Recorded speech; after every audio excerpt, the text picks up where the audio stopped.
حضور جماعت احمدیہ کی مخالفت میں پاکستان، ہندوستان اور الجزائر کے بعد اب حال ہی میں برکینا فاسو میں 9 احمدیوں کو دہشت گردوں نے شہید کر دیا ہے۔ کیا یہ مخالفت جماعت کی ترقی کو دیکھ کر مزید ملکوں میں بھی پھیلنے کا امکان ہے؟ اور جماعت کو ان خطرات کی وجہ سے سیکورٹی کے کیسے انتظامات کرنے چاہیے؟ بات یہ ہے کہ جس طرح جماعت پھیل رہی ہے، حسد بڑھ رہی ہے۔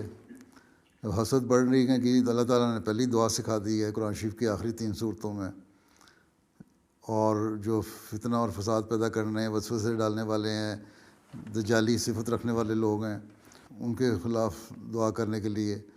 اور ان لوگوں کو پتہ ہے کہ احمدی ہی ہیں جو خدائے واحد کی صحیح طرح عبادت کرنے والے ہیں۔ گو کہنے کو تو یہ ہمیں ان ملکوں میں خدا تعالیٰ کے نام پہ یا اس کے رسول کے نام پہ قتل کرتے ہیں یا ہم پر ظلم کرتے ہیں، لیکن اصل میں ایک حسد ہے، اور یہ اللہ تعالیٰ کے حکموں کی خلاف ورزی کرنے والے ہیں۔ اور ہر نبی کی جماعت کے ساتھ یہی ہوتا ہے، جب بھی وہ پھیلتی ہے حاسدین کی تعداد ہی بڑھتی ہے، وسوسے ڈالنے والوں کی تعداد بڑھتی ہے، اور پھر جہاں ان کو موقع ملتا ہے وہ ظلم سے بھی دریغ نہیں کرتے۔ اور یہی کچھ جماعت احمدیہ سے ہوا، پہلے ہندوستان میں ہوا، جب پاکستان ہندوستان ایک تھا اس وقت حراری شور مچاتے تھے۔ اس وقت بھی حالانکہ برٹش گورنمنٹ تھی، بعض موقع ایسے آئے کہ انگریز افسران جماعت کی مخالفت کرتے تھے، یہ بھی ہماری تاریخ سے ثابت ہے۔ حضرت خلیفہ مسیح ثانی کے خلاف مقدمے کرتے رہے، حضرت مسیح موعود علیہ السلام کے خلاف مقدمے ہوتے رہے، اور فسادی پیدا ہونے کی کوشش ہوتی رہی۔ پھر پاکستان ہندوستان بنا تو پھر پاکستان میں کیونکہ جماعت کی تعداد زیادہ تھی، وہاں شروع سے ہی پہلے 53 کے فساد ہوئے، پھر اس کے بعد 74 کے ہوئے، 84 میں قانون مزید مضبوط بنانے کی کوشش کی ہمارے خلاف، اور پھر جو تبدیلیاں کر سکتے تھے جو ان کے بس میں تھا وہ کرتے رہے اور کر رہے ہیں اب تک۔ تو یہ حاسدین جو ہیں یہ جماعت کی ترقی دیکھ کے یہ کر رہے ہیں، کریں گے، اور یہی کچھ الہی جماعتوں کے ساتھ ہوتا ہے، اس لیے ہمیں اس کے لیے ہر وقت تیار رہنا چاہیے۔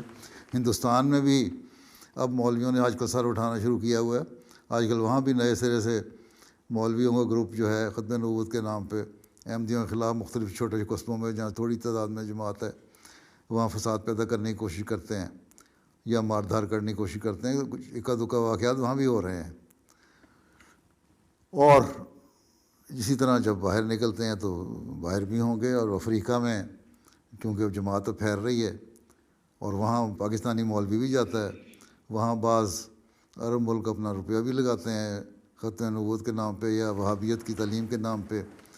وہ لوگ وہابی ہیں زیادہ تر برکینا فاسو میں جو مسلمان ہیں، تو بہرحال وہ پیسہ لگا رہے ہیں اور یہ سارا فتنہ اور فساد کھڑا کرنے کی کوشش کر رہے ہیں۔ ان کا خیال ہے کہ اس طرح سختی سے ہم جماعت کو دبا لیں گے، لیکن جو شخص احمدی ہوتا ہے، خود اسلام قبول کرتا ہے اور اپنے ایمان میں پختہ ہے، وہ ان چیزوں کی پرواہ نہ کرتا۔ اور جب آپ نے نمونہ دیکھ لیا کس طرح انہوں نے اپنے جانوں کے نذرانے پیش کر دیے لیکن اپنے ایمان سے نہیں ہٹے۔ اور اسی طرح بعض نوجوان ہیں جن کو دھمکیاں مل رہی ہیں کہ یہ کرو نہیں تو ہم یہ کر دیں گے، لیکن انہوں نے، میں نے مثال بھی دی تھی خطبہ جمعہ میں پچھلے، جو برکینا فاسو کے بارے میں تھا، کہ ایک نوجوان نے کہا تصویریں لگاتے ہو، میں اور تصویریں لگاؤں گا حضرت مسیح علیہ السلام کی، تم کہتے ہو تو یہ ایمان کی پختگی ہے۔ اور یورپ میں تو ویسی دہریت پھیل رہی ہے، اور مذہب کے خلاف ایک باقاعدہ مہم ہے۔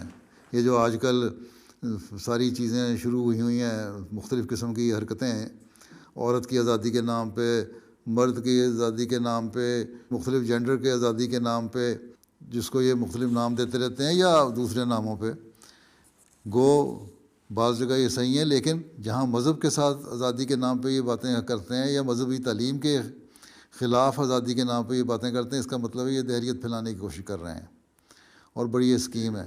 اور صرف یہی نہیں کہ مذہبی جو مخالفت ہے وہ ہمارے سے ہوگی، بلکہ دہریت کا بھی مقابلہ کرنا پڑے گا، دہریت کی مخالفت بھی ہوگی۔ اور حضرت مسیح علیہ السلام نے صرف یہی نہیں لکھا کہ میں مسیح کے طور پہ آیا ہوں تو عیسائیت کے خلاف میرا جہاد ہے، مسلمانوں کو بھی ہدایت دینی تھی، ان کو بھی دینی تھی، بلکہ آپ نے کہا کہ یہ زمانہ آئے گا اور آ گیا ہے کہ جب خدا تعالیٰ کے لوگ بھول رہے ہیں، اس لیے دہریت کے خلاف بھی تمہیں جہاد کرنا پڑے گا۔ اور اب وہ زمانہ ہے کہ ہمیں دہریت کے خلاف بھی اپنے لٹریچر کو مضبوط کرنا ہوگا، اپنے دلائل کو مضبوط کرنا ہوگا، اور اپنی باتوں میں زیادہ سے زیادہ زور پیدا کرنا ہوگا اس حوالے سے بھی، کیونکہ عیسائیت کو تو لوگ بھول ہی چکے ہیں۔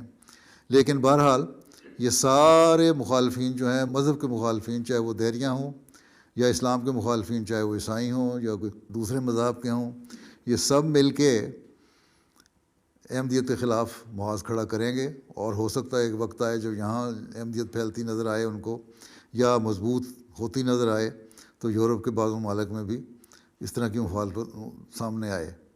تو اس کے لیے ہمیں جو انتظامات ہیں وہ ہر وقت ہوشیار رہنا چاہیے۔ پہلی بات تو یہ ہے کہ دعاؤں اور صدقات کے ذریعے سے ان بلاؤں کو ٹالنے کی کوشش کرنی چاہیے، اللہ تعالیٰ کی حفاظت میں آنے کی کوشش کرنی چاہیے۔ اس کے علاوہ جو ظاہری طریقے ہیں مساجد کے، اس لیے میں بڑے عرصے سے یہ بھی کہہ رہا ہوں جماعتوں کو کہ اپنی مساجد کی حفاظت کا انتظام رکھیں۔ ایک ظاہری انتظام تو ہونا چاہیے۔ ہر شخص اگر ہوشیار ہو، ہم میں سے ہر وقت ہوشیار ہو اور دائیں بائیں دیکھنے والا ہو، تو یہ ایک بہت بڑا ذریعہ ہوتا ہے دشمن کو مایوس کرنے کے لیے۔ اگر ہم ہوشیار ہیں تو فوراً پتہ لگ جاتا ہے، تو اس وقت اتھارٹیز کے ذریعے سے ہم ان کو قابو میں لا سکتے ہیں۔ تو بہرحال یہ دعا، صدقات اور ظاہری ہمارے وسائل کے اندر رہتے ہوئے جو بھی کوشش ہے ہمیں کرنی چاہیے حفاظت کے لیے۔ لیکن ہو سکتا ہے کہ ایک وقت آئے کہ آپ کو یہاں بھی مخالفت کا سامنا کرنا پڑے۔ جی ٹھیک ہے، جزاکم اللہ حسن، ضرور۔